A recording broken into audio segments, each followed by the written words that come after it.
Hey everybody out there in the nation, got a video for you today. Got a 2017 Jaguar F Type R, and I'm going to be looking to do a modification of putting some wheels adapters on here to bring out the wheels a little bit. So I just wanted to give you a side profile just to kind of show you a before, and then when we're all done here we'll give you a little after look. So that's what we're looking at now, and we'll get this started. I want to give you another look here from the rear towards the front before I get started, so you can kind of see just how this is going to change in appearance.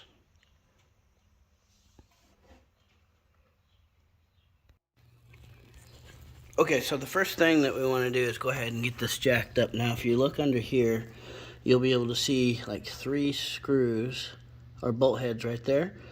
And I'm going to put the jack pad right on the largest one. It's basically kind of closer, but that's kind of a center area where the metal meets up. Now before I go ahead and jack it up too far, we want to go ahead and break all the lug nuts loose. That's a 19 millimeter metric socket and just a 1/2 inch breakover bar, so I'll break all these off and then go ahead and get it jacked up in the air. I did go ahead and chalk the front wheel to keep it from rolling forward.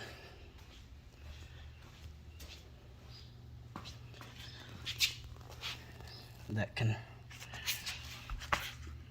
control arm right there as well. I'll be putting the jack stand under. Well, when I was removing all the lug nuts, there's 5 of them clearly, I found out that one of them was stripped. So it has this cap on it, and you can clearly see that's all torn up. Tried pounding different sockets on it to get it to grab, but couldn't. So ended up getting a 17 millimeter socket. I had to drive it on there, and then was able to break it loose. Clearly, whoever torques these wheels down, who the previous owner was, they were just had any kind of work done. They must have been using air impact, because that's not that torque spec of the factory for sure. With the wheel off, you can see a lot of surface rust on here. What I'm going to do is take my little drill with the little wire brush on it. We're going to grind all that off and make sure we clean around the center bore edges, and then even on the back side of the wheel we're going to just kind of lightly knock that down. Make sure it's just no lips and stuff on there.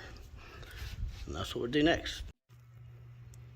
Alright, after grinding all that rust area off a little bit on the back side of the wheel, I went ahead and just put on the adapter. See how it fits nice and snug. There's a little wobble side to side, but when the lug nuts seat inside there, that'll stop it from moving side to side. So TZ Wheel Spacer is the name of the company, and then you can see the part numbers, model numbers there. So one of the things you have to worry about is this length here. When this much sticking out, you have to have space on the back side of the wheel, right here, here, here, and here, and here, for that to fit. So when that wheel is on there, this actually hits the back side of the wheel.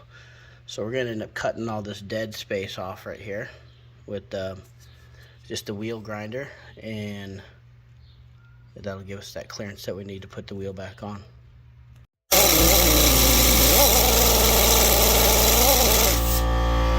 just going to have to cut off these blank sections of the threads. Sorry about the air compressor.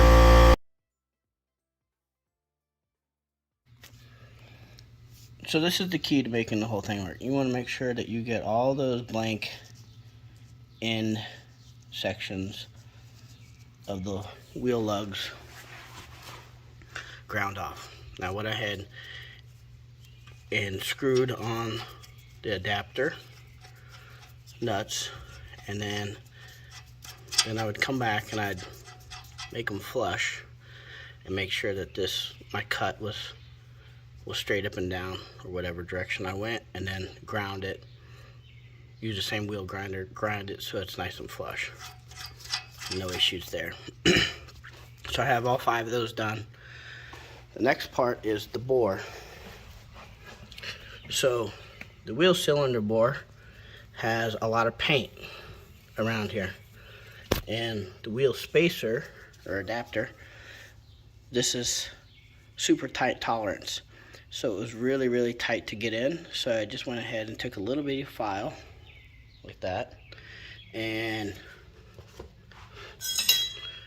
just go straight up and down along the edges, and you can file the paint off. And I don't know if you can see it, like you can still see some in here, but it's this inside edge, not this lip here, but the inside here. And you can also feel little ridges, because if you look at this, there's different sections. This isn't a full piece for the bore, so it ends up getting little bitty lips inside the wheel. So I just ground those off with the file. Wasn't that much.